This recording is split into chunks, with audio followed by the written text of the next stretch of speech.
Stoa is a digital campfire where we cohere in dialogue about what matters most at the knife's edge of what's happening now.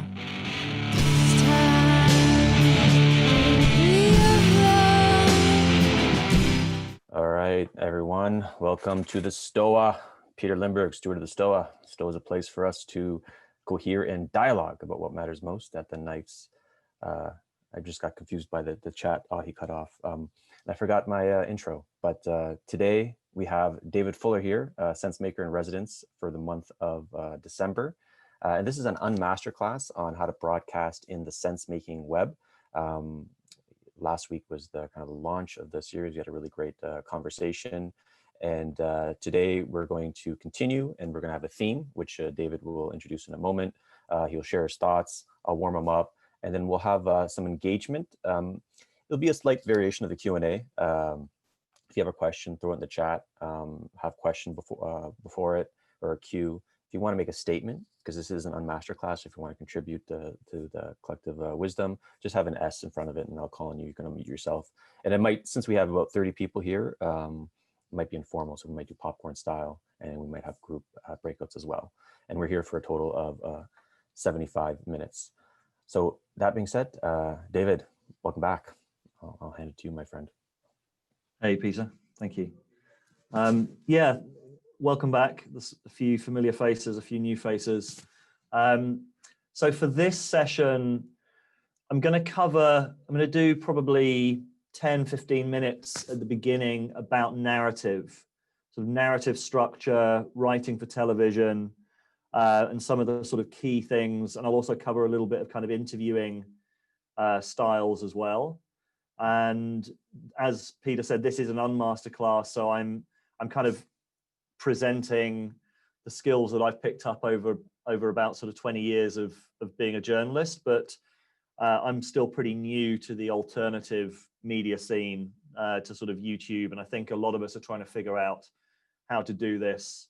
There's a really interesting conversation about the kind of breakdown between broadcast and kind of emergent sense making that I think we're all feeling into. So while I kind of have a lot of experience in some areas, there are other areas that I think we're all figuring out together. So that's really why this is an Un-Masterclass. So for the beginning, what I'd like is, so I'll talk about narrative, I'll talk about some of the stuff that I picked up, but if you want to just throw a question into the chat or a comment, or if I just touch on something and you want me to go deeper into it, let's start that going now and have a more sort of back and forth, even in the first intro section.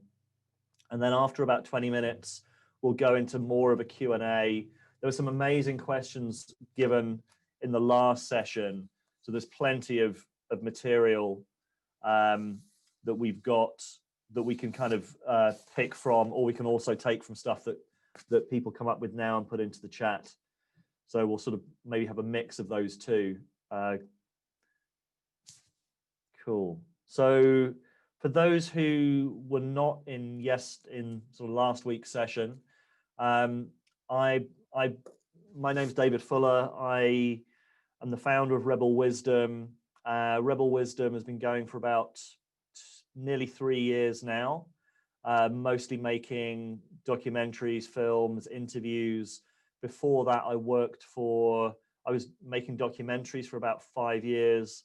Before that, I worked for Channel 4 News, so I was working in the newsroom of Channel 4 News.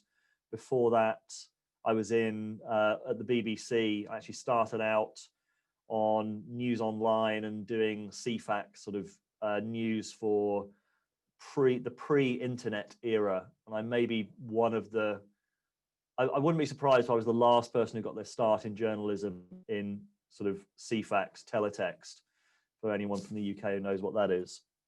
And what that has done, I told a bit of that story last week, because with CFAX in particular, you've literally got a box that fits about 80 words in 4 lines, 4 lines, 3 lines, 2 lines, or 4 lines, 3 lines, 3 lines, 2 lines. And you've got a certain amount of characters as well for the headlines. So what I learned through that was to refine and refine. If anyone here someone mentioned in the last one, it's a bit like Twitter. Yeah, if you're used to doing tweet threads, then I guess you've had that experience as well. But then I moved to news online, where the restrictions were taken away, and I was sort of writing much longer articles. And then moving into TV, what I discovered in TV is when you're writing scripts, less is much more, and you can really strip away until you've got the bare bones of a script. And actually, what you think you need for context, you actually don't need. And you can really go very, very minimal with TV. If you're doing anything that's structured or scripted, then you can actually pare away. And what you also start to realize is that the visuals do most of the work for you. And one of the things I was taught when I was at Channel 4 News was, even if you've got to be careful not to have something that contradicts, the visuals will always take over. Even if you have a script and you say the sky is green and you're showing a blue sky, and you ask someone what did the script just say, they'll say the script said the sky is blue. Like, they've done tests, and your visual processing pretty much overrides your auditory processing while you're listening or watching something. So the language, you're always in a sort of dialogue between the script and the visuals, and you start to, if you're making, and this won't apply to everyone, depending on whether people are doing podcasts or whether people are doing YouTube or people are doing scripted stuff. If you're doing anything with graphics, and I'd highly recommend using graphics every now and again, because one of the key things that I would point to, that I think is one of the most important things to do, is to keep signposting, especially with the kind of content that kind of we in the sort of more sense-making intellectual web, it can all be a little bit ungrounded and a little bit intellectual. And I think signposting every now and again is really, really important to do. And a signpost can be anything from, if anyone's seen the War on Sense-Making films with Daniel Schmachtenberger, that's really just an interview with a set of graphics every now and again, just sort of signposting where we are in the film. But signposting can also be at the beginning of an interview, saying where you're going in that interview. And it also helps, I'm sure that if anyone's done Zoom calls as well, it really helps to settle everyone down when you tell everyone, like, this is the structure of the call. We're going to do this, then we're going to do this, then we're going to do this. Suddenly everyone is much more attentive to what you're saying. And it's the same with a TV piece. It's been summarized. The perfect video piece tells people what they're going to see, then it tells them what they're seeing, and then it tells them what they've seen. And that's a really simple heuristic, but it's very, very true. And it's so regular that we forget it because we become over familiar with the content. Like, one of the real struggles, and that's why in TV, where I come from, there are different layers of management. You'll have an executive producer, you'll have the director, you'll have the commissioning producer, and each of them will see a film at different stages. And you almost always, as the director, become too familiar with the material. You start to kind of take things, you accept things, you don't realize that this person hasn't yet met this person in the film, because you know everyone as in this, you're too close to the material, so you stop seeing it from an outsider's perspective.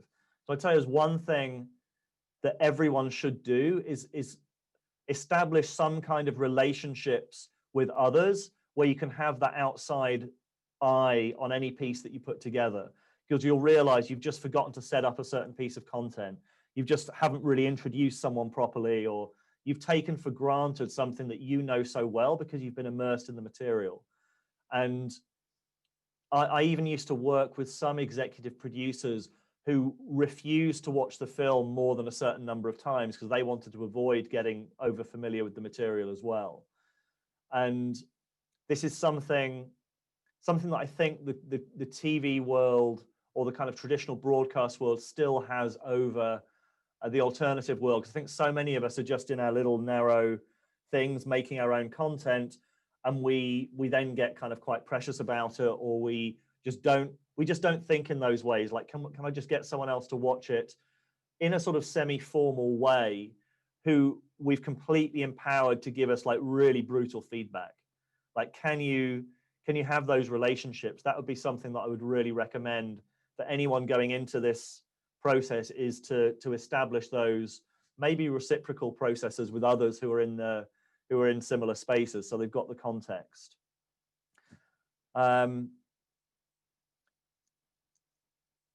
I don't know if there's anything. I'm not looking at the chat, so I don't know, Peter, if there's anything that's relevant to what I'm just about to move on to interview style. So if there's anything related to this that I'm missing, maybe let me do interview styles, and then I'll come back and read the chat and respond to anything that sort of seems pertinent. Because interviewing skills, and again, like Peter's a really excellent interviewer as well. So if I miss anything out, if you want to come in and fill in some gaps, I'm sure there's many others here who've been doing this for a while, and I'll probably miss stuff. But the key thing for interviewing, I think, is preparation. Like, you have to really dedicate to that, and to making sure you're across where this person's appeared before. And just in that process of preparation, you'll come up with a load. Hopefully you'll come up with new angles. Depending on who it is you're interviewing, the more experienced someone is, the more likely they are to just go down into a well-worn groove. And there's some people, like Ali's interviewing Peter Levine later today, and I really fear that Peter Levine is going to go into the story about Nancy and the story about kind of where he came up with somatic experiencing, and before you know it, 20 minutes has gone by and you're just in a story that you've heard before. I interviewed Stan Groff, and he was very, very similar. It's like, when someone gets to a certain age, it's very hard to get them out of that rut. But what you really want is to try and find a question, especially with someone who's been interviewed a lot, to take them out of that rut earlier in the interview.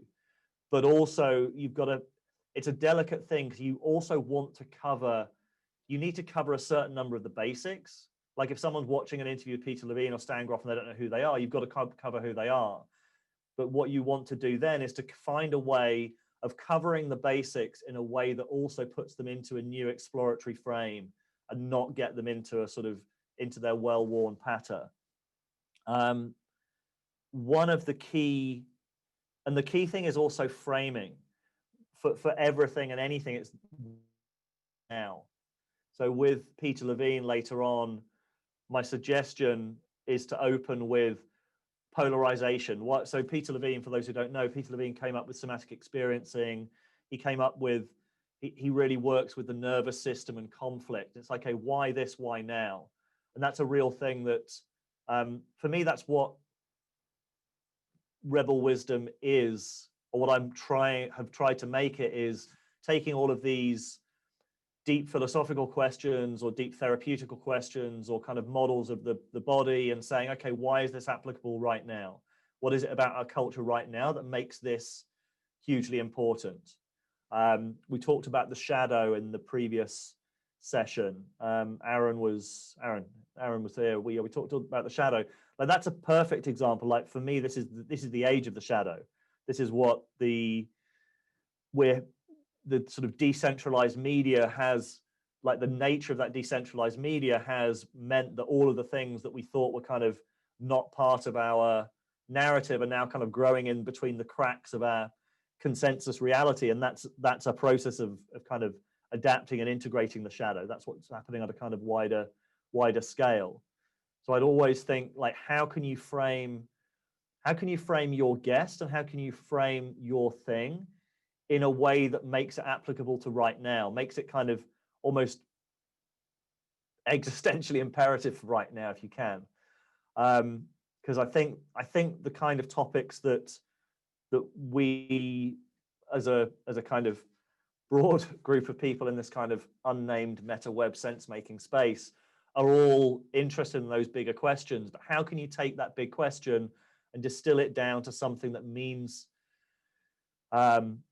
something to people's lives right now, or to the culture right now? And it's very, very easy, even when we're trying to do that, to accidentally get away from that mission, which is again why we need to continue to have those relationships where we can be pulled up on it, because we're all getting caught up in language, and like how much of the language that we're using is necessary to get the point across and we can't actually get away from it, and how much of it starts becoming code, which is something that I think the integral community more than anyone got trapped in. They came up with some really useful models and some really useful heuristics for understanding the world, but then just got trapped in them and ended up just talking to an ever-decreasing circle of people, which also comes back to something we touched on in the first session, which is that I think it's a very easy place to hide as well behind language. I don't think we can do without it completely, and I think some familiarity or some kind of glossary is necessary to talk about certain things. But I think we can also start to take refuge in words and language that only some people understand, and it's actually a way of hiding. It's actually a way of kind of saying, well, you just don't understand me. It's not that I'm talking bullshit. It's just that it's too rarefied air. And that's something I think we all need to maintain relationships with, because the other thing that happens, we start having relationships with people who share the same language, and then we're pretty lost as well. So yeah, the balancing simplicity, complexity, it's, Chris just put in the chat, it's a constant dialogue. It's something that it's a dynamic process. Like you can't make a rule like, okay, we're never going to have any terminology, or we're always going to get rid of that, because there are some times where it's needed. And then always when you're bringing up terminology, I think you should always be framing it and always be phrasing it in a way that also kind of nods to the kind of nods to the humor involved, like being self-aware enough to realize when we're doing it and pointing to the fact that it's going on, I think is a really good way of defusing it as well, and not taking ourselves too seriously, even though we all take ourselves too seriously. So the other sort of tip for interviewing, like that was really about kind of framing at the beginning, which I think applies to everything, but especially to, why does someone want to hear from this person right now? What I often see people doing, which I think is a mistake in interviewing, is doing life story first. And unless you've hooked someone into why this, why now, I don't think anyone really, unless someone's already a fan of this person, in which case they're going to watch for the whole thing anyway, it's a real mistake to go into life story.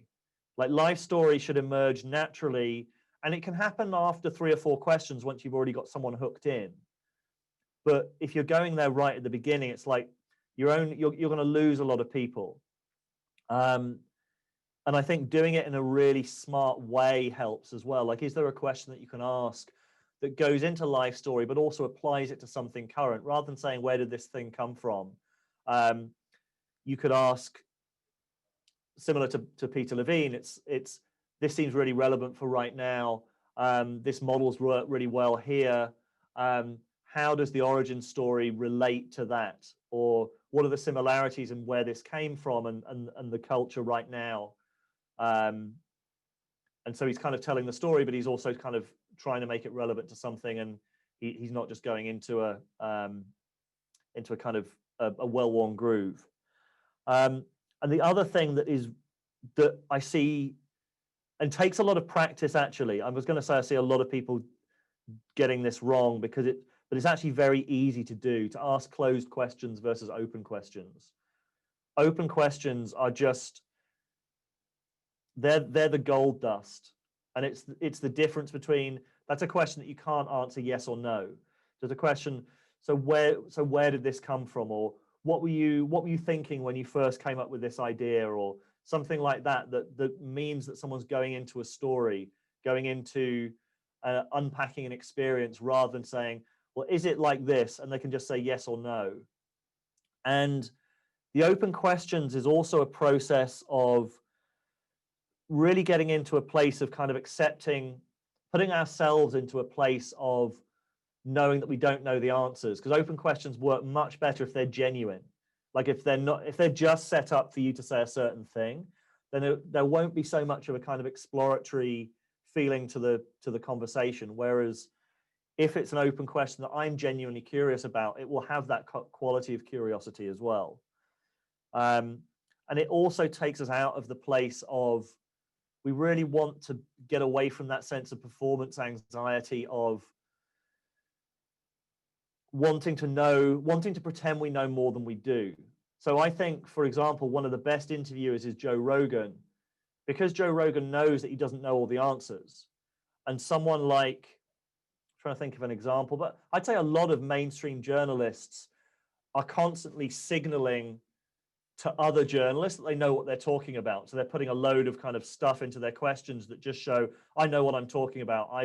And they're not really curious. They're not really looking for answers. It just becomes performative. Whereas Joe Rogan, for various reasons, is very happy to accept that he doesn't know the answer, partly because he doesn't frame himself as an intellectual, partly because I think he's a very embodied thinker. Like, he's a mixed martial arts expert. He's been punched in the face a lot. That really helps. So maybe that's another tip, like take up a martial art or take up some kind of physical, genuinely, like contact improv or any of these kind of models of embodied cognition, because knowing where people are, knowing where you are in relation to other people, is something that I think comes out in everything else. Like, it comes out in all of our interactions. So I'd highly recommend that. It's interesting that actually quite a lot of the people that I would say are particularly good at this kind of job, someone like Joe Rogan, Sam Harris also took up MMA. So I do think that there is a kind of embodied place that a lot of and it's being comfortable with uncertainty as well, which is part of the kind of open question, and having that sort of sense of being situated in ourselves, which is an embodied thing, I think also allows us to rest in that uncertainty a lot as well.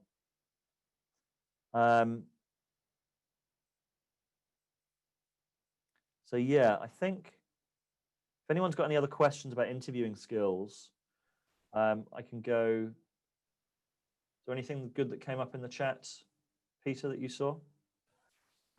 We're getting a bunch of questions all over the place, so maybe it's best to share the thoughts and we can pivot to the Q&A, unless you want to scroll through it. Well, let me go through, see if there's anything that sparks a little bit more on this particular topic.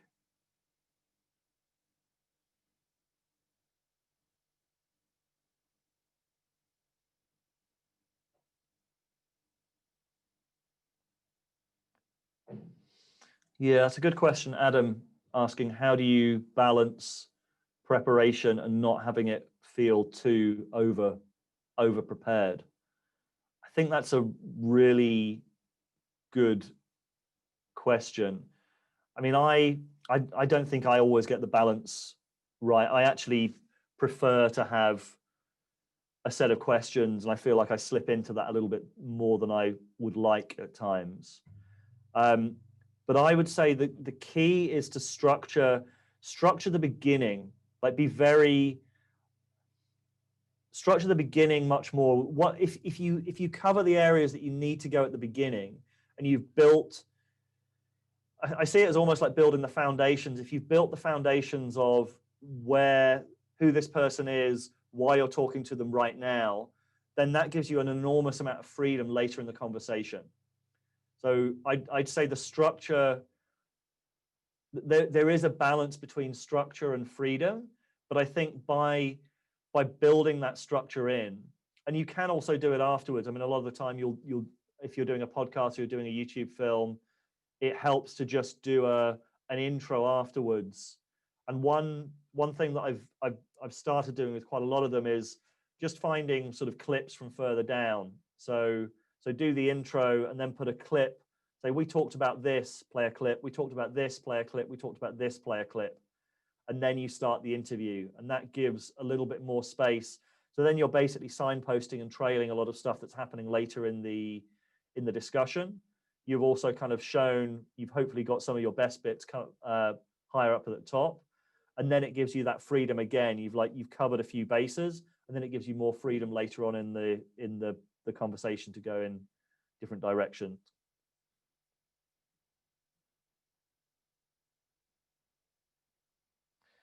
Might be a difference in interest in life story from males and females, very possibly.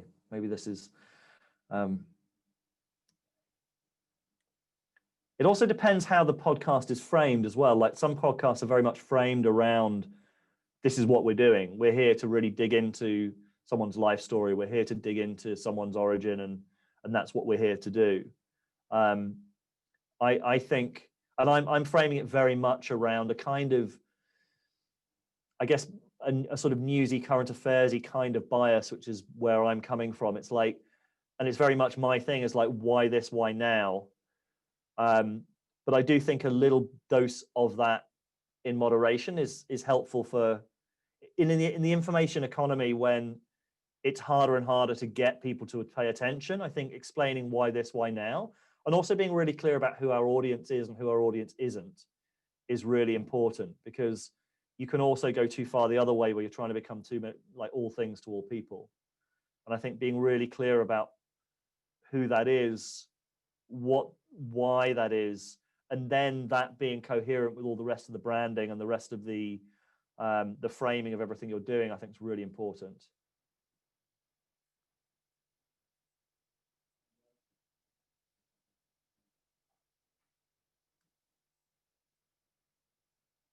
I'm bearing the lead. Aaron's question: in providing a novel framework for an interview, Aaron, do you want to ask that actually? Sure. In providing a novel framework for an interview to keep it sort of fresh, like something people haven't heard before, should you aim to catch your interviewee off guard or challenge them? Should you be cautious about antagonizing the interviewee, or do you feel like a little bit of tension can be healthy?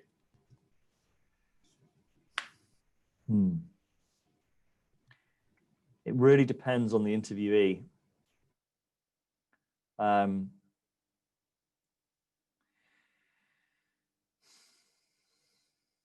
think you've got to know, you've got to have a sense of what you're trying to achieve by that, I think.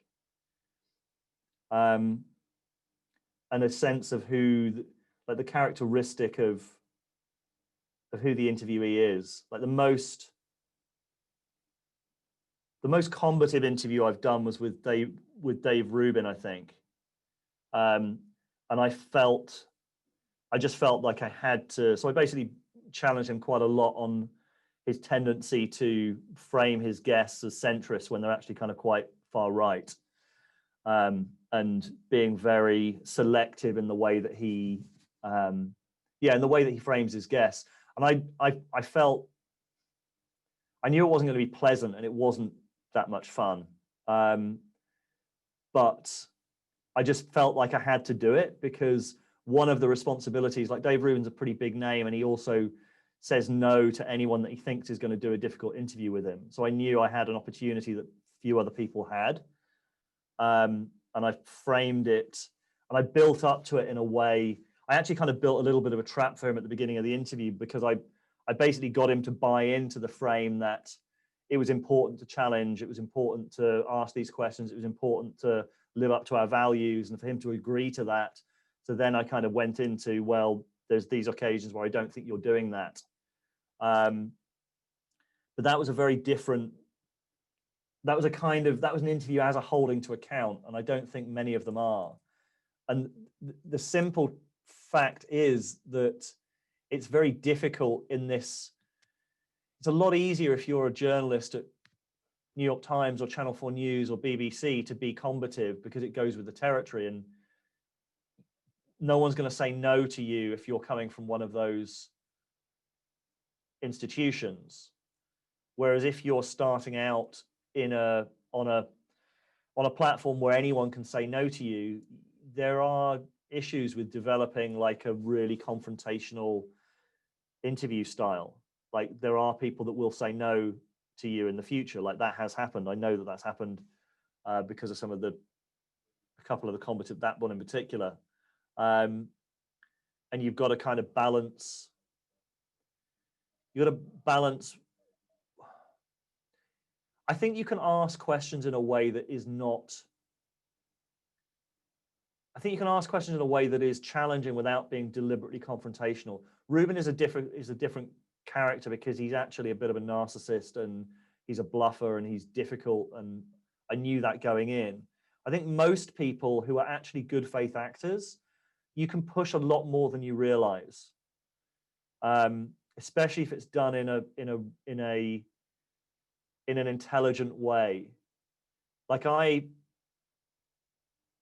think the tricky thing comes in when you're dealing with someone who's actually a little bit of a bad faith actor, because then the challenge goes into difficult territory quite early on, and it's difficult to kind of.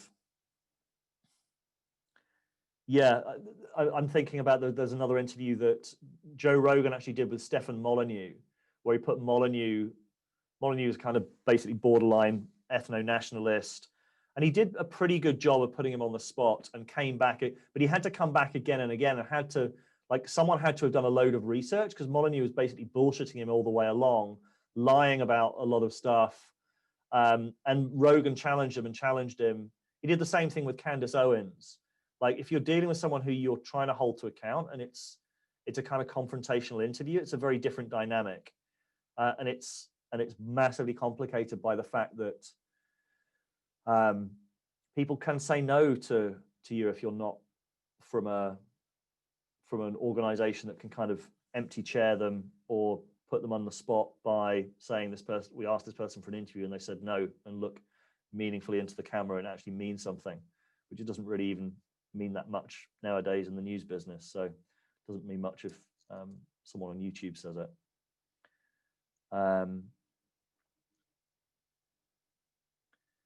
Cool. I'd like to hear if anyone, because there's a lot of people who've got a lot of experience in this on the calls. If anyone wants to kind of chip in on their thoughts or ideas on interviewing a narrative, that would be awesome.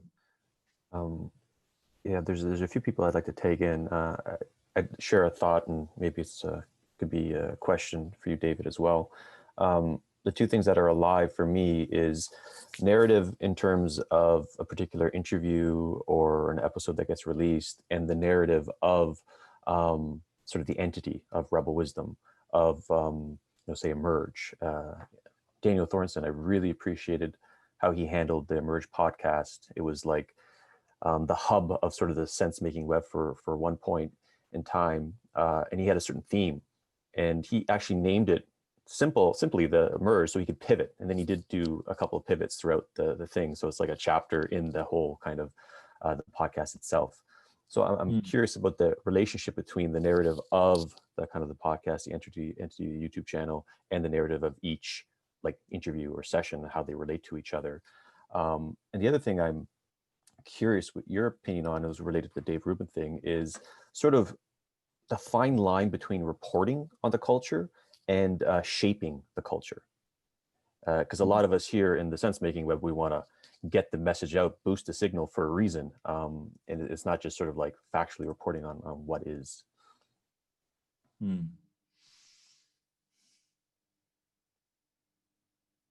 I mean, by observing something, you change it by definition. Like the process of discussing it, the process of noticing it helps others notice it as well. Like that for me is kind of that in a way was the origin, like the I in Rebel Wisdom was kind of like the noticing itself, the bringing to consciousness also brings it to consciousness for others. And I think we're all changing things in our particular cultural environment.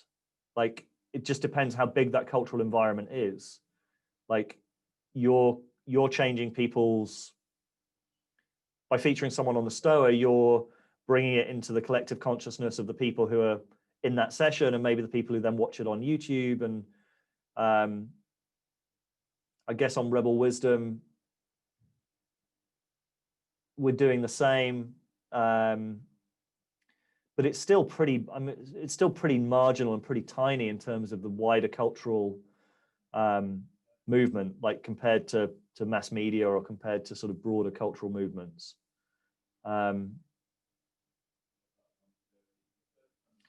Your first question was about the difference between the narrative within the pieces and the narrative of the channel itself. Yeah, I mean, I certainly feel with Rebel Wisdom, it's been a very, like, there has been a journey, there has been a narrative journey that started with Jordan Peterson, and kind of like, I was really struck by this guy who was kind of taking on the new atheists on their own turf, that was sort of bringing in the idea of like the mythopoetic level, that was sort of talking about these huge ideas. And I kind of identified that as, oh, this is a really important message that I think the culture, like, I think this is going to be huge. And it kind of, I kind of rolled the dice on Jordan Peterson, and he did become huge. And then we kind of pulled apart like what that Peterson moment meant, and then looked at that kind of nexus between religion, mythology, spirituality, culture, and then followed the sort of thread of the intellectual dark web, critiqued that, not strongly enough for some people, and then there was a real sort of gear shift with the collective intelligence, the science and psychology of polarization. Yeah, science and psychology of polarization. And then, yeah, it really felt like it entered into a new area, I think last summer, the war on sense-making pieces. And then it sort of became mostly about sense-making. Like, I feel like Rebel Wisdom now is mostly about sense-making. And I'm not sure that it was back in, certainly when we started with Jordan Peterson. I mean, you could have called it a sense-making project, but it certainly didn't have that label. And now I don't quite know where that goes as a sense-making project. I'm tempted to take it more back towards the kind of the mainstream a little bit more. So doing like discussions of trying to look at kind of alternative narratives, doing discussions between people on different sides of different conversations. But I'm still kind of open to that. Yeah, I guess feeling into where something wants to go, especially when it becomes its own entity, is part of the process. I mean, Peter, you've talked about following the daemon before, and I think both of us have a very strong, visceral sense of what that means for us. I think it would be good to pivot to a question that was in the chat. Someone in the beginning asked, where are all the women in the sense-making web? And there's a lot of podcasters here. We have Ariel, we have Stephanie, we have Alyssa, Tarn and Ellie. And Tarn and Ellie are doing kind of a podcast, like incubator thing at the Stoa called Into the Void soon. And Ellie had a question that's related to that. So Ellie, if you could unmute yourself and ask it to David. You're on mute. There you go. Oh, we can't hear you. Is it just me that can't hear her, or no one can?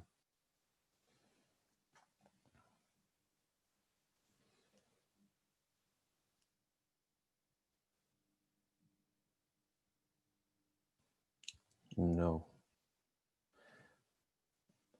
Tarn, if you maybe want to jump in on her behalf. Yeah, can you hear me? Yeah, I can hear you. Yeah, I can't scroll back and find it now, but I think a question was it was so much more of a comment on the differences between like men and women, and how if women maybe prefer personal stories, and but but I would build on that, because I actually think it's not necessarily a gender thing. I think this contemporary framing at the beginning of the interview is a really good way of doing it. But I'm interested, sorry to jump on Ellie's question, in how polarity, like how you find polarity works in interviews, because I mean, a lot of the people that you interview, David, are men as well.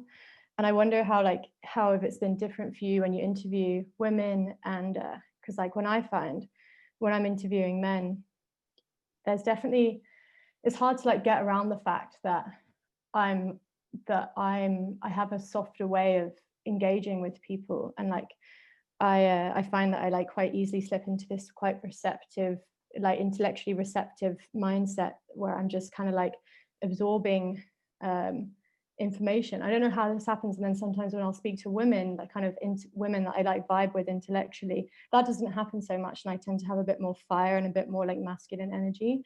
So I'm interested in how you find polarity, like working in interviews, or if that resonates with you at all.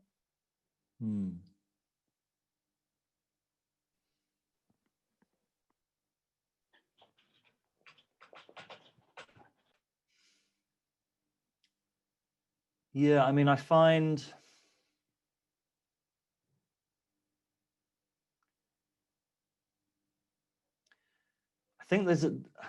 I'm aware that my style is very kind of old school in a way, like it's very much sort of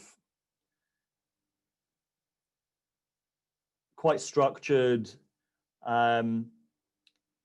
I don't feel that I'm as good at kind of leaving space for that emergence as some others are, for sure.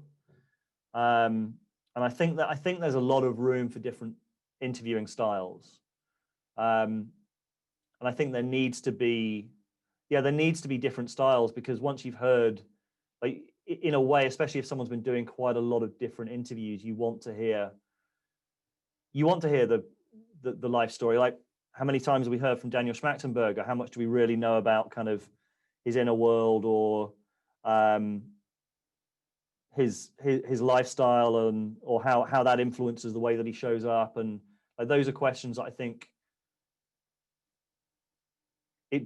I don't know, it feels weird me thinking about asking him those questions. I don't know why, but I think we do need a mix of those kind of different interviewing styles, especially with more familiar characters. I'm trying to think about whether there's been any interviews where I felt sort of a particular polarity on camera. I can't really think of that many. There's been a few that have felt more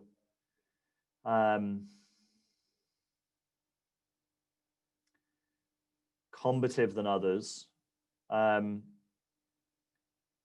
I don't feel. Yeah, I'm not sure if I'm answering your question properly, Tana. What? Yeah, no, I think it's like it's just an exploratory question, really. Yeah, I think this combative thing, yeah, I find that difficult in interviews, because it just doesn't really work with me. It's funny because actually I've interviewed you, but that was a very long time ago. And yeah, and I just tend to find that I've had to find a different way, you know, as a journalist, I've had to find a different way of approaching my interviewees, and often because, you know, a lot of the powerful, or like interesting people, not interesting, it's terrible, but powerful people are often men. So it's a way of like finding an access point into them. And sometimes that can be really, really interesting, because it brings out this more softness and kind of receptiveness to the interview. But sometimes it's not the best place for more political questions, or maybe it's like a framing and you can then get them, you know. That's how they taught us journalism school. Yeah, one thing that just came up while you were talking is another tip is to what I found is that I would often talk around, like if there was a complicated or a controversial topic that I felt that I had to ask. And sometimes this may just be my kind of my stuff as as a journalist, but I feel like if I'm interviewing someone who's controversial and there's a particular thing that they're controversial for, I have to ask them that, because otherwise someone's going to say afterwards, well, why didn't you ask them that question?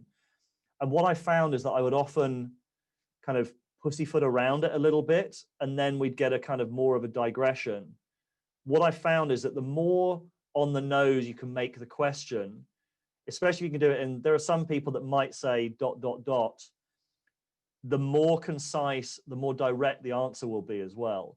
Like, it actually helps focus the mind, and it actually really, by avoiding it, you actually get a worse response and a worse answer than if you actually just hit it head on.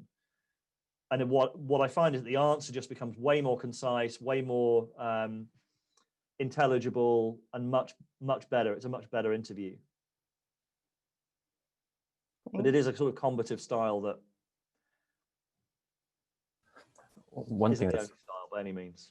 One thing that's coming up for me related to what Taryn was saying, is I've been interviewed by Rebel Wisdom multiple times, and then I was on interviewed in local Toronto media as well, with like cameras on you, and then there's lights on you, and then you're sort of like just talking to a camera, and it's like you're actually staring into a void. You're talking to a void, and you don't know who really you're talking to, and I find a different version of me shows up. Like I'm more sort of like professional type, and want to be more objective in a way, where I'm in a podcast or at the Stoa, it's like a more looser version of me comes forth, even though it might have the same reach, or some random people might watch it that I don't know about. But there seems to be some sort of shift that happens in me internally when there's a camera and lights on me and things feel professional.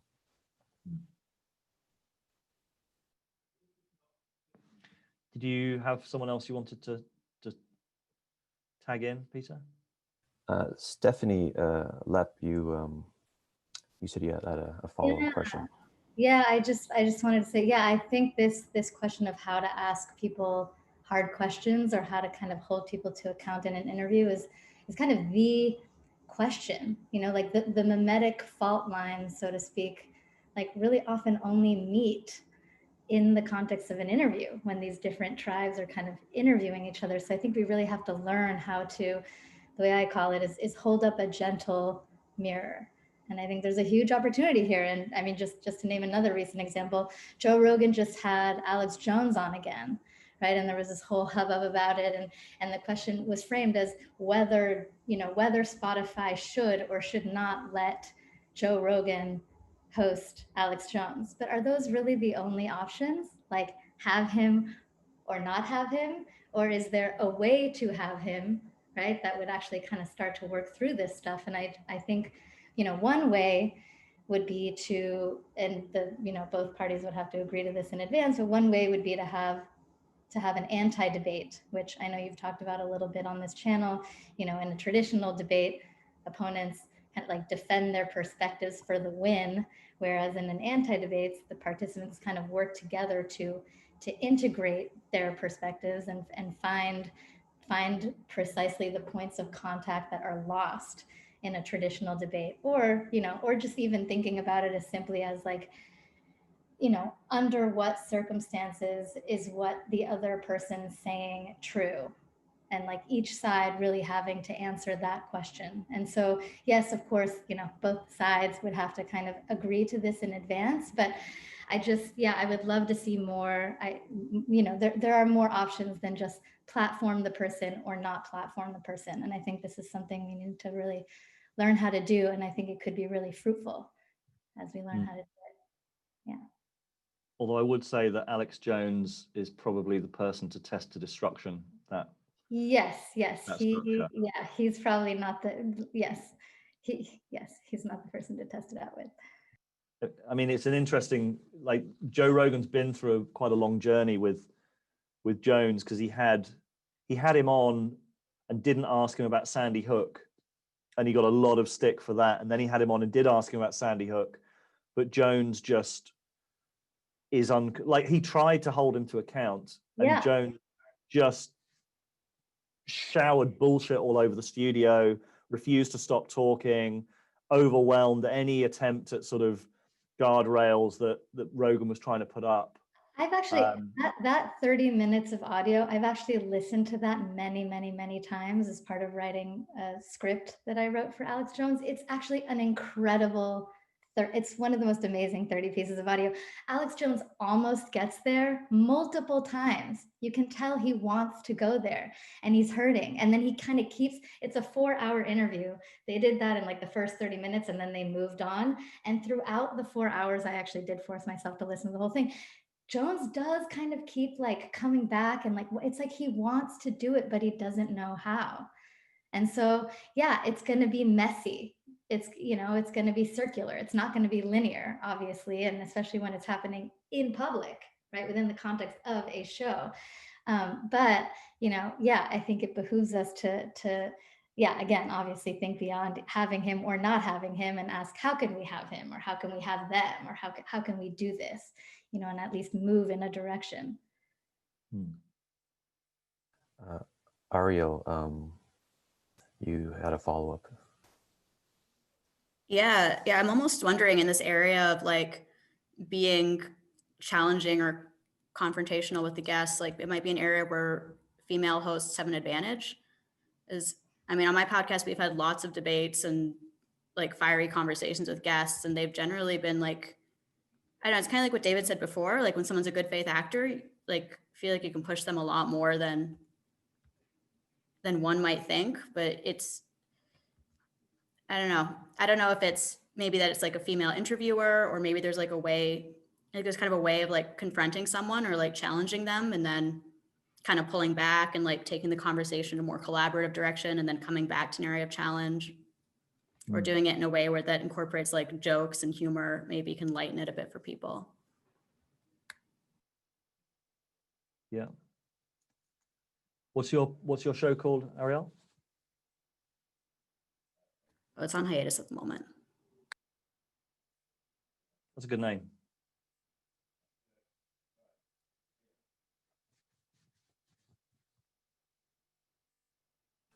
All right, so we have about 20 minutes. Shall we still field some questions, comments, David, or would you like to do breakout rooms? Did you have a thought about the breakout rooms? Did you have a thought of topic? It could be what is most alive for people in terms of narrative. Maybe we can have a little vote in the chat if you want to stay here with more kind of questions, Q&A, or do you want to go in breakout room? Just do a vote here, Q&A, breakout rooms. Cool. Yeah, it looks like it's going to be people are voting here to stay. There's a few really good questions from last time. I don't have a name for this. I'm relatively new to the sense-making web, coming from the SciComm skepticism communities. I'm interested in broadcasting my learning process and leveraging a pre-existing following, acting as sort of bridge between regular people and the sense-making web, and invite people to watch the process of learning. Is that person here? Or not? Yeah, that's me, David. Ah, cool. Did you want to frame it in your... One thing we talked about last time would be, it would be really good to kind of maybe like workshop someone's project, or have and this feels like a good opportunity potentially. I didn't know who that was, but if you want to just introduce it, Reed, and you can have a go. I don't have any current projects. I used to do YouTube videos trying to promote or repopularize Carl Sagan and Richard Feynman. And then I worked briefly in the skeptic science communication kind of podcast space. And yeah, I guess I'm kind of interested in flirting with broadcasting in this space, but much more from a learning perspective, where I'm kind of advertising my ignorance. But obviously, I feel like there's probably pitfalls that I'm not aware of. So if you have any advice on easy traps to avoid for a kind of beginner entering this space.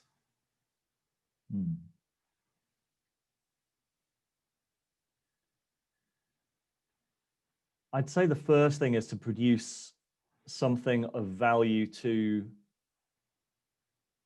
think about people like yourself, or think of people like, if you what you framed in there was that it's sort of a cross between, or some of the ideas from the sense-making web, but bringing it into a different area. I guess the key is sort of who are the making it for sort of 10 friends, or making it for 10 people that you know. Like, how do you find a sort of minimum viable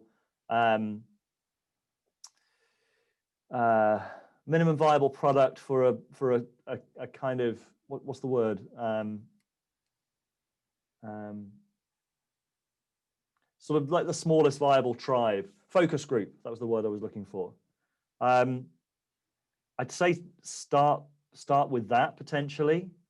Produce it for, like, make it something that's worthwhile or of interest to those people, and then you've got a chance of it growing. Other ways of failing. I think the biggest ways of failing is making it inaccessible, and so much of this when I see people sort of diving in, so much could be helped with better aesthetics, with better signposting, and better descriptions of what it is that you're doing. Like getting really, really clear about what it is that you're doing and who the audience is, and then delivering something that works for that audience in everything that you do. So the way that you're framing it, the way that you're delivering it, then that takes care of most of the failure conditions. What I see is a lot of people like diving straight into the content and assuming that, and some people will follow that, but I think most people will require a little bit more signposting.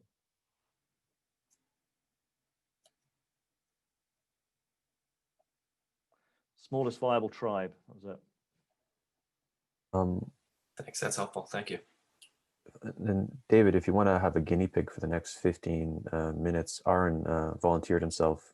He not only has a podcast with Alyssa here, but he also has his own YouTube channel that's related to the shadow and a lot of stuff that we're talking about here at the Stoa.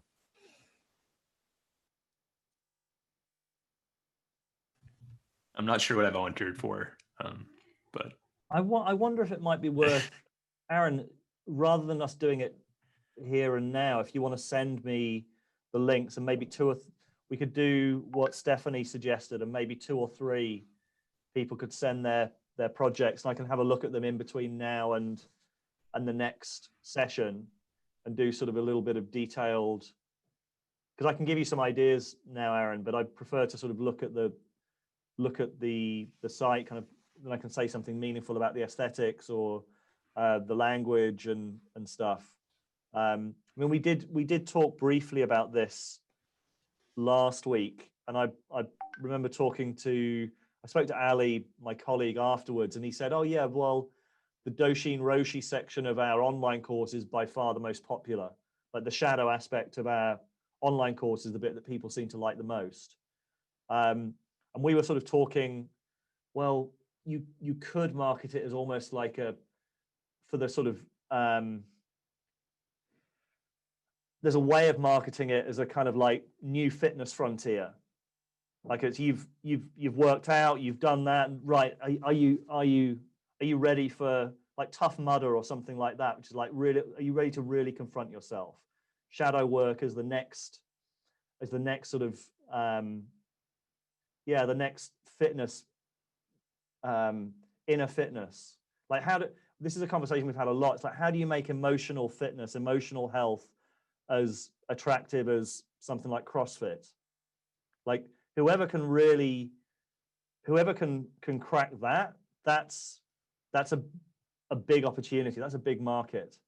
I think it's definitely possible. I think these are the kind of reference points that we should be thinking of, and I don't think we do. I think most people in these spaces have their reference points are probably others in this space, or they are people in the personal growth space, or they're people in the new age space, or they're people in, and I think that's thinking way too small, because I think these kind of ideas, these kind of practices, these kind of processes are going to have to be mainstream. Like we're in the the game we're in is how do we make these conversations, these practices, these ideas mainstream? That's what I think we should be aiming at. And I think from our conversation last time, and I think, I think you should be aiming at that as well.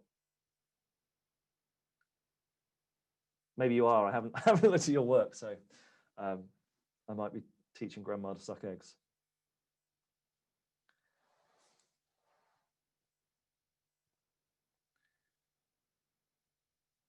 So, are there any other good questions from the chat? Peter, did you see anything? Yeah, well, I've got a couple from last. Maybe field one from last week. I think we had some really good ones.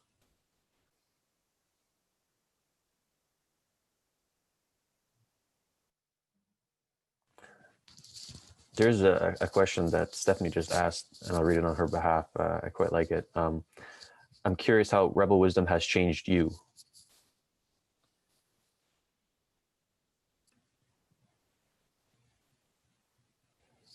And maybe how it's changed your personal narrative, how you understand yourself.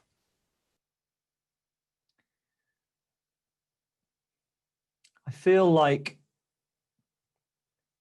I found, well, most of the time, not all the time, I feel like I found the me-shaped hole that I'm meant to fill. Whereas I never really did in TV. I never really did in broadcast. It always felt like it was fine, it was okay, but there was always just this sense of sort of slight lack of alignment. And I feel like, I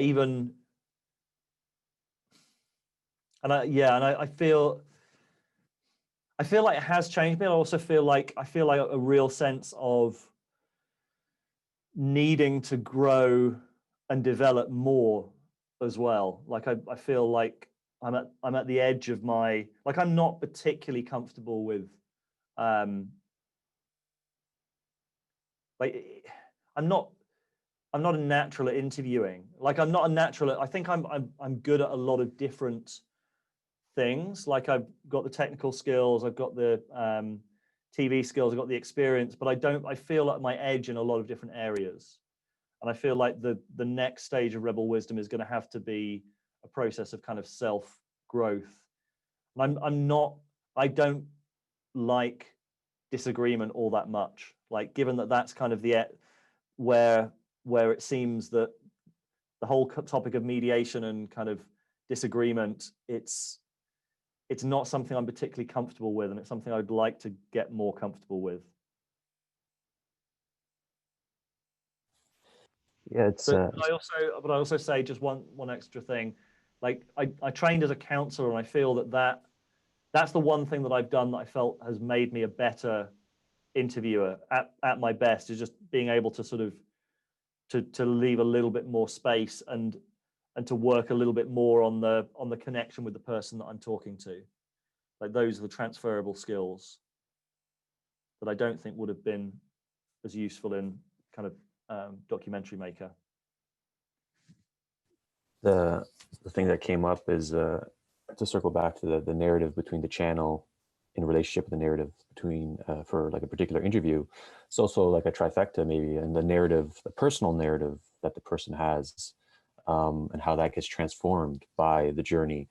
Because I know, like being in the Stoa for the last 9 months, I've been transformed in this process, and even in my previous podcast too. So it's kind of cool to have that in consideration and be in relationship with that when you put yourself out there in the spectacle. Yeah, and I've had the good fortune to have a sort of front seat to some of the most fascinating, interesting people that I've met and interviewed, and then sat with their words or sat editing their interview for like days on end. So a lot of it kind of has gone in on some level.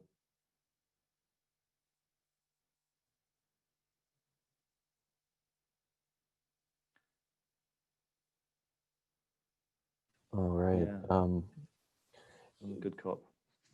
Perhaps we land the plane here. Do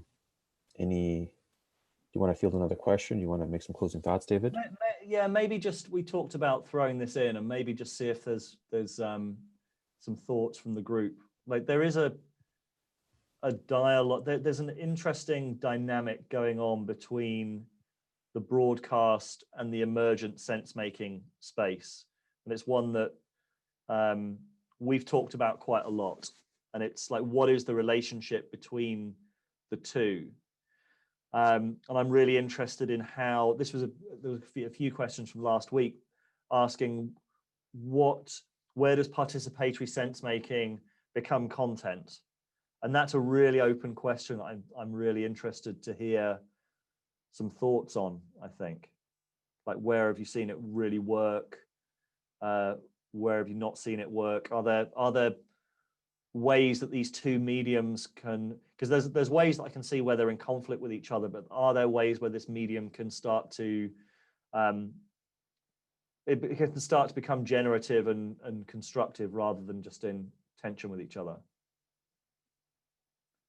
Anyone would like to unmute and contribute? I can say something about that. Yeah, and I'm just going to get a little nerdy on us for a second, just to introduce a frame that might be helpful for thinking about this. So folks might be familiar with the concept of post-normal science. Post-normal science is just a framework for understanding how to practice science in order to build public consensus. So when circumstances and/or stakes are low, normal applied science, scientists doing their thing in their ivory tower, is all good. It's like all we need in order to build public consensus. But let's say as stakes or uncertainty get higher, then we move into a realm called professional consultancy, where scientists have to include engineers or doctors or other non-scientist professionals in order to kind of produce the science for it to be trusted by the public. But as we move into very high stakes and/or high uncertainty, that's when we're in the realm of what's called post-normal science, where we actually have to engage the public in producing the science in order for the public to trust the results. And I think there's something similar going on here. I think it just kind of depends on the story and the stakes of the story, or the uncertainty around the story. When it's low stakes, low uncertainty, like a broadcast situation is kind of probably all we need. As stakes and/or uncertainty get high, and right now it seems like the stakes are high on like everything, right? It's like stakes are high on masks and riots in the streets, and right? So we're kind of in post-normal territory, it feels like, all the time. But therefore, there needs to be a more democratized, right, process of producing the content or producing the information that we consume in order to trust it. And whether or not you agree with that framework, I think it's just helpful to ask the question, like, how do we need to produce the content about this topic in order for it to be trusted by the public? And kind of approach the question that way.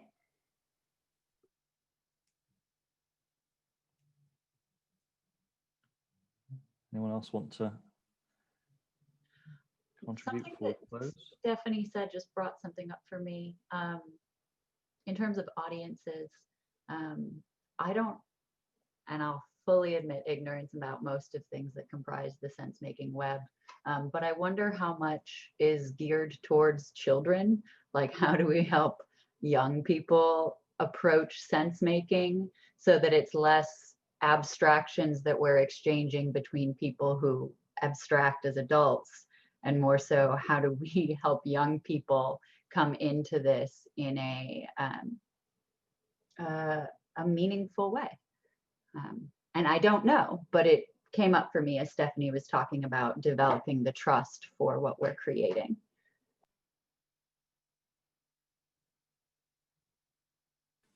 All right.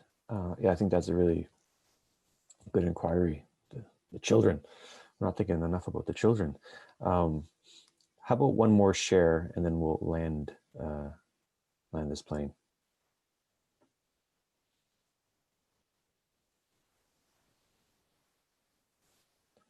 and feel free to I just see the holy slut in the chat. Maybe that is a good cue to land the plane. So David, any concluding thoughts of what can we expect next week? Only that if someone would like to send, as we discussed, maybe if we're going to workshop a couple of projects, to email me. I'll put my email address in the chat now. It's davidfuller@rebelwisdom.co.uk. Yeah, just in case anyone's watching it on playback. So by when, Tan's asking, probably, I think, Monday, by Monday. And I just say send over like 2 or 3 examples of, I probably won't have time to listen to too many podcasts or videos unless they're relatively short, but I could probably flick through them and yeah, I'll probably do more of a deeper dive into 2 rather than 3. But let's see if there's a lot of ones sent, then maybe we can also come back to them in week 4 as well. Very cool. So yeah, David will put his email in the chat. You can email him directly. So my friend, thank you for coming to Stoa. We'll see you next week. A couple of events coming up that I will mention that I'm quite excited about. They're in the chat. Thomas Hubble, he's doing a book launch that's tomorrow at Healing Collective Trauma. He's releasing a new book. That's 2 p.m. Eastern time. If you know Thomas, he's into the whole intersubjective kind of we-space scene. And I have seen the future, and it's Frank Yang. He's this YouTube superstar that claims he's enlightened and he's like ripped. So we're having a session called Fully Shredded and Fully Enlightened Adventures of an Infinite Bra. That should be really juicy. And then Tyson Yukaporta, he's doing a session called Slow Down, Calm Down, Scale Down, and Step Down. It was shots fired at Ken Wilber's like growing up, cleaning up type thing. It's a really good article there on LinkedIn. We're going to have a discussion on Monday at 8 p.m. Eastern time. So you can check that out on the website. So that being said, everyone, thank you for coming to the Stoa today. Thank you. Bye.